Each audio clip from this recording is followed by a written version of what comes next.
I ran out of the apartment and rushed down the stairs with my suitcase. The short dress was about to pull up, and the high heels could make me break my legs. But the cops were already in the doorway. I ran into them on the stairs. I prayed they wouldn't find me out. One of them stopped and told me that such a cute girl has to get out of here as quickly as possible, and ran after the others to catch a dangerous criminal. That is actually me. Gone. They didn't recognize me.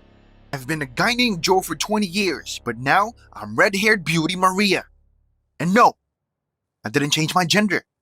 In fact, my associates turned me into the cops, so I had to disguise myself. I jumped in the first cab to the station. An hour later, the train was taking me to a small town where I planned to abscond with a suitcase full of money. I was sitting in the car and was already falling asleep when suddenly the controller appeared in the aisle. He stared at my fake passport for so long that the other passengers also started staring at me. I was sweating from the strain in that tight dress, but I tried to smile sweetly. Finally, the controller exclaimed that I looked like an actress. Even the mole on my cheek is the same. Of course I did. I copied her image. In the evening, I arrived in a backwoods town. As soon as I got off the train, a lanky man rushed to take my suitcase. I was ready to punch him, but then I realized that he was just trying to help a pretty lady. I just gave him the suitcase, and he immediately ran away. By the time I took my shoes off, the scumbag was gone already. It's all gone. All I had left was my makeup bag and a couple of dollars. For the first time in my life, I wanted to go to the police, but it was a bad idea. I had to spend the night at the train station. I was used to sleeping in different conditions, but now it was terribly uncomfortable. The wig kept slipping off, and some homeless people were pestering me half the night. In the morning, I immediately started looking for a job. I needed to get by while I was wanted. I went around all the auto repair shops, but looking at me, the owner said that such a beauty should go to the TV and not fix cars. By lunchtime, I gave up and went to an eatery to have a snack. I complained about my problems to the owner, and she advised me to go to work at the school. It was a mile away from town with accommodation. Like, there, a teacher was needed. Should I take up teaching lessons or sleep at a train station for another night? The choice was obvious. I hugged the woman goodbye and surreptitiously took the silver brooch from her as a souvenir. I couldn't resist, but it was all to disguise myself into a teacher. They always wear trinkets like that. An hour later, I was standing in front of the school gates. I was immediately confused by the barbed wire over the fence. The sign said it was a military school for boys. Well, at least it wasn't a prison. I passed the interview without straining. A couple of winking was enough to get the deal in the bag. But when the principal asked me about my education, I had to use my imagination. I told him that I had just finished my studies abroad and that my diploma had not yet been sent. And this fool believed it. I was put on probation. So from that moment, I got a job in a nice small room. I'm going to stay here for a couple months until the investigation subsides, and then I'm off.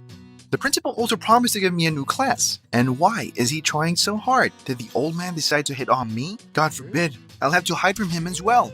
Like cops aren't enough for me. I terribly worried before the first class. What if they realize that I don't know anything about literature? I only read comics. But what a relief it was when none of the students came. I was about to watch a movie when I heard the principal's voice. I had to find these fools, still having my high heels on. It turned out that they were assembling an assault rifle outside. I snatched the weapon from them and quickly assembled it, telling a wild story about soldier spirit that settled in the rifle.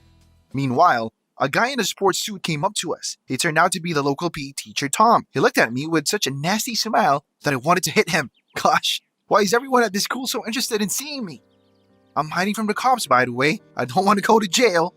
The next day, the same macho guy came to my class, and in front of all the students, he said that I was the most beautiful teacher in the world, and he was asking me out. And he did it so cockily, as if he expected me to fall at his feet of joy. No way, I said I didn't date men. His eyes widened. What the heck did I say? The kids just burst out laughing. Well, it was embarrassing, but my classes were just awesome.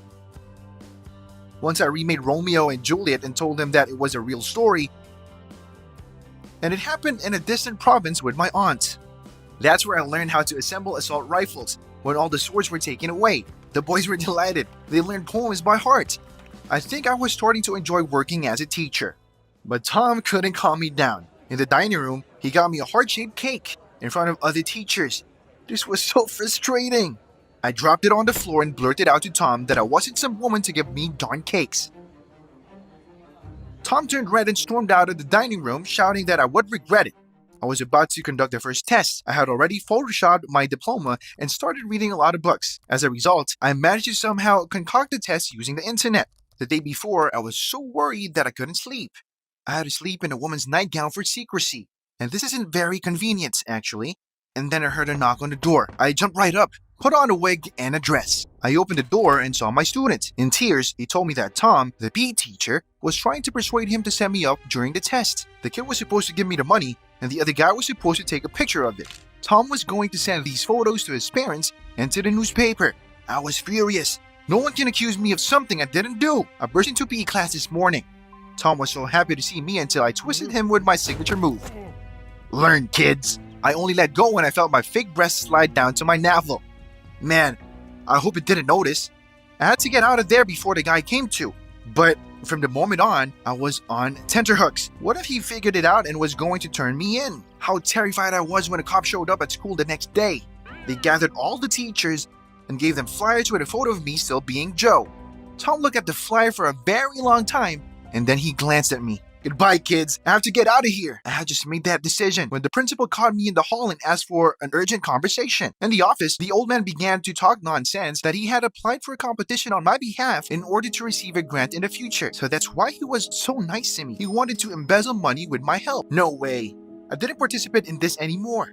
I don't want to spend my life wearing women's clothes and hiding from the cops. I gently gave the principal the heave-ho and left. I wouldn't work at that school anymore anyway. Bloody Tom is going to turn me in for sure. I had to run away as soon as possible. An unpleasant surprise was waiting for me in the room. Big Tom was standing there holding my passport. Things were scattered around. Heck, I tried to say something, but Tom pulled off my wig and handed me the flyer with my face on it. There was no point in denying it. But I begged him not to turn me in because I really loved his job and I wanted to start my life with a clean slate. But Tom just stared at me. In his eyes, I was a pathetic criminal. He threw my wig and left. The cop showed up at school again that night. I thought they came for me, but they walked past me into the principal's office. He was detained for financial fraud. What a relief. So I had time to convince Tom not to turn me in. Just when that thought appeared in my head, Tom came up to me. It turned out that he was delighted with the way I knocked him out. You bet. This is a secret trick of the Italian mafia. He promised he wouldn't turn me in if I told him the technique. Well, you can do anything for peace of mind, right? I was sick and tired of trembling at every step. I wanted to be a teacher, not a runaway criminal, but it didn't work. I was turned in by the cafe's owner for a goddamn brooch, a darn heirloom. I wish 100 times that I hadn't wanted this trinket.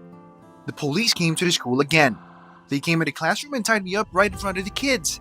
At that last second, I pulled off my wig and told the students the truth. I couldn't let the cops do it for me. And here I am with my 3rd month in prison. I haven't changed my mind about becoming a teacher, and when I'm out, I will definitely find a job at the school. My former students have not forgotten me. They visit me and even bring parcels. I can't wait to get out of here. And then I promise to quit with the crimes and women's dresses.